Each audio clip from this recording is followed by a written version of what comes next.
Hastigana hino tabok Tipra Motha keren amsayo dur to dur campaign khwlaitongo eba bobagrani kokpiri tongo obo haikino bobagrani eba Tipra Mothani kokpir mungo thangthani bike bahini rogo Chopropjakha Rishamung Assembly Constituent amsayo Tipra Mothani shenkragro Chopropjakha bai Subol Tipra Mungwi Khwlaiphrw belake shakduku mandakha tabok jibi shakhamnago shakna jagoi tongo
নির্বাচনকে কলিমালিপ্ত করা যাবে না, তিপ্রা মথা ছেড়ে কথা বলবে না। আমরা মহারাজের আদর্শে বিশ্বাস করি এবং আমরা সেখানে ধৈর্যের পরিচয় দিয়েছি। বারবার যদি তিপ্রা মথার উপর এভাবে আক্রমণ করা হয় তাহলে তিপ্রা মথাও থেমে থাকবে না। আমরা রাজ্য শান্তিপ্রিয় গণতন্ত্র মানুষের কাছে একটাই আবেদন করব, আমরা আমাদের গণতান্ত্রিক অধিকার প্রয়োগ করেছি, আমরা ডোর টু ডোর ক্যাম্পেনিং করেছি, কিন্তু এইভাবে যদি আমাদের কর্মীদের এইভাবে আক্রমণ করা হয়, এইভাবে আমাদের কর্মীদের প্রাণঘাতী আক্রমণ করা হয়, তাহলে কিন্তু আমাদেরকেও ভাবতে হবে। এটা কি থানায় মামলা হবে? হ্যাঁ, অবশ্যই থানায় মামলা হবে। আমরা এখন ওকে জিবি হাসপাতালে 3 জন, আমরা এর মধ্যে একজনের আঘাত গুরুতর হয়, ওকে জিবি হাসপাতালে রেফার করা হয়েছে। আমরা এখন আগে রুগীটাকে শুশ্রূষার ব্যবস্থা করছি। আমরা আগামীকালকেই থানাতে মামলা করব। কারা আক্রমণ করতে পারে? না, এটা বিজেপি দুষ্কৃতিকারী প্রদীপ ত্রিপুরা এবং রাজ্য ত্রিপুরা। এখানে এরা চিনতে পেরেছে এবং ওই এলাকারই একজনের নাম প্রদীপ ত্রিপুরা এবং রাজ্য ত্রিপুরা, এদের নেতৃত্বেই এখানে আক্রমণটা সংঘটিত হয়েছে। এটা ঋষ্যমুখ বিধানসভা কেন্দ্রের চম্পকনগর এলাকায়।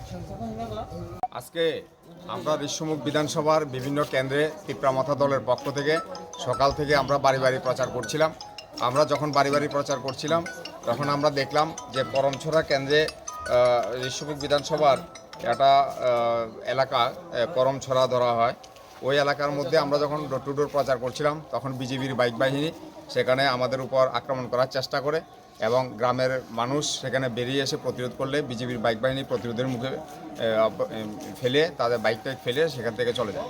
কিন্তু আমরা দেখলাম যখন বিকাল 5টা কিংবা 5:30টায় আমরা যখন ডোর টু ডোর প্রচার সেরে আমরা ঘরে ফিরলাম, ঘরে ফেরার দিকে আপনার রওনা দিলাম, ঠিক আমাদেরকে এরা ফলো করেছিল সেটা আমরা বুঝতে পারিনি।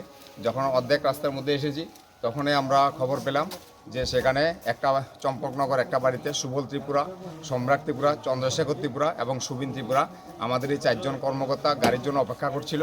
তখন ওই এলাকার বিজেপি দুষ্কৃতিকারী রাজ্য ত্রিপুরা এবং প্রদীপ ত্রিপুরা এরা এদের উপর ধারালো অস্ত্র নিয়ে লাঠি নিয়ে আক্রমণ করে এবং আমাদের সুবল ত্রিপুরাকে মারাত্মকভাবে আঘাত করে এবং বর্তমানে ওকে কর্তব্যরত চিকিৎসক নন্দিতা ত্রিপুরা মহোদয়া সেখানে আগরতলা জিবি হাসপাতালে রেফার করেছে এবং সম্রাট ত্রিপুরার চোখে মুখে আঘাত লেগেছে।